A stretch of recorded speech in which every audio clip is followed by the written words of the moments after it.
Praise the lord. దేవునికి మహిమ కలుగును గాక. అందరూ బాగున్నారా? ఈ దినం దేవుని వాగ్దానం, నా ఆత్మను మీ మీద కుమ్మరింతును, నా ఉపదేశమును మీకు తెలిపెదను. సామెతల గ్రంథము 1వ అధ్యాయము 23వ వచనం. అవును, దేవుని ఆత్మ ఎక్కడ ఉంటుందో అక్కడ స్వాతంత్రము, సమాధానము, నెమ్మది ఉంటుంది. నీ కుటుంబంలో, నీ జీవితంలో నెమ్మది లేకుండా, దేవుని ఆత్మ నడిపింపు లేకుండా ఉన్నావా? ఇదిగో ఈ దినము నా దేవుని ఆత్మతో కూడిన ఉపదేశం, నెమ్మది, సమాధానం నీ కుటుంబానికి శీఘ్రంగా వచ్చునుగాక. భయపడద్దు, నా ఆత్మదేవుడు ఎప్పుడు నీ కుటుంబానికి తోడుండి నడిపించునుగాక.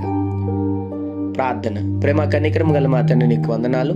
ఈ ఉదయకాల సమయంలో బిడ్డల మీరు దీవించి బలపరిచి, వారు వెళ్తున్న ప్రయాణంలో, మార్గముల్లో, పనుల్లో, ప్రయత్నంలో ఈ దినం మీరు వారికి తోడుగొండమని, వారికి మీరు ఆత్మస్వరూపిగా తోడుగా ఉండి సమాధానము, నెమ్మది దయచేసి వారి కుటుంబాన్ని దీవించమని యేసు నామములో అడుగుతున్నాం తండ్రి.